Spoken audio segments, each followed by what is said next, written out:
Hi, this is Joseph with TouchSense, and I wanted to talk a little bit about posture and patterns in the body today. Uh, a common way to think of posture or to measure posture is to look at tone and weakness in the body.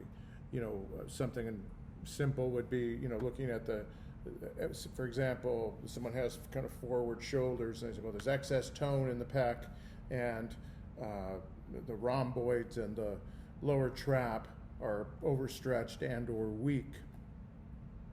And, there's certainly validity to that, and you'll get good results by just toning that.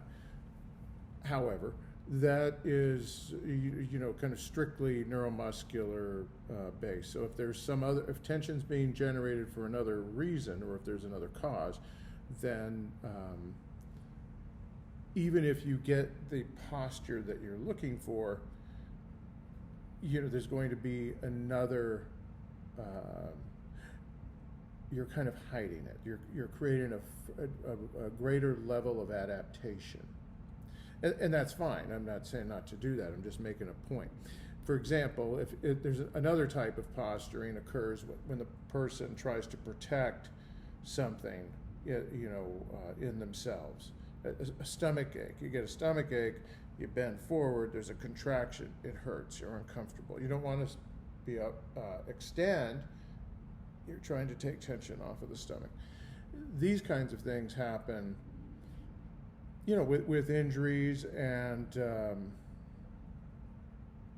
certainly with injuries. Let's just go with that.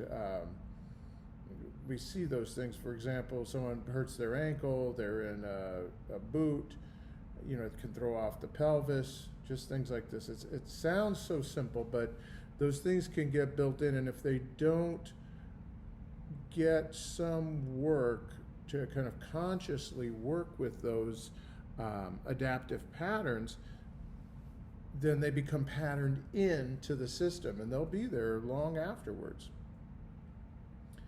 So that's another type. So it's protection, and there's just so many different types of protective mechanism, the way the body protects itself.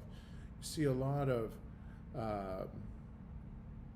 that protection in the neurologic and vascular system especially. And those are very primary systems. It's raining and lightning, and that's the lights are kind of blinking a little bit. So, the other type is really related, what I call somatic posturing. And I think of it as really an extension of the one I just said. It's still a protective mechanism, but it's more on the emotional and or subconscious realm. And we begin to protect ourselves. We pick up either something in the family or socially when we're small, for example, is very common when we don't have a lot of resources or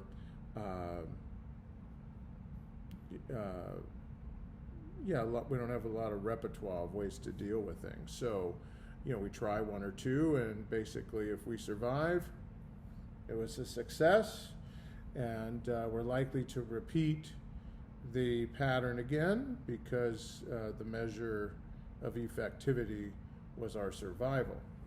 So that's patterns repeating themselves. An interesting thing, there was a guy, Christopher Alexander. He wrote some books. He's not an archaeologist, a architect. And something he suggested when building communities was to leave the sidewalks for last.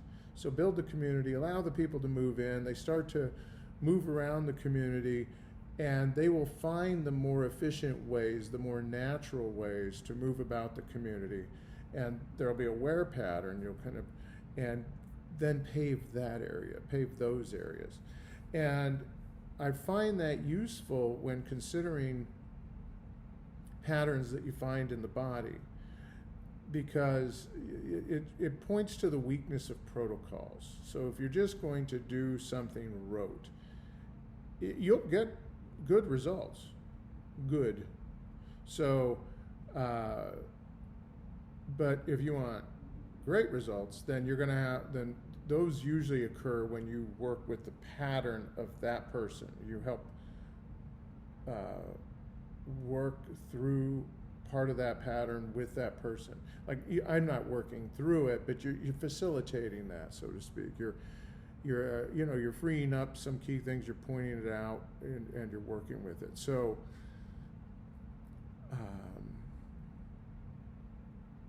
so I mean, that's the thing with protocols, and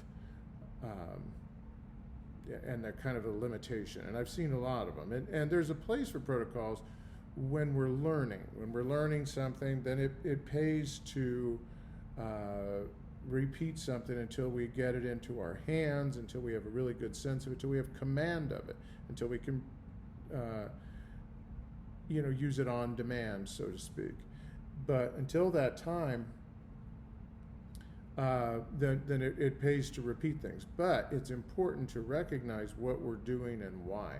So the higher level of practice is to track the pattern within the person, find what is being protected, and treat that, and the pattern will soften, if not go away, depending on. And so that's it's really useful. Also, speaking of patterns, we start to lay those patterns down very early in life often, sometimes very early. I mean, it could get a little philosophical, but just to keep it kind of practical, early childhood movement patterns, especially if there's any injuries or something, we'll start to pattern over that injury. A good, but a hard bump to the head, or and you see sometimes some kids will keep doing it. I don't know, they dive off the couch and hit their head, and they get back up there and do it again. And some other kids won't go near the top of the couch again.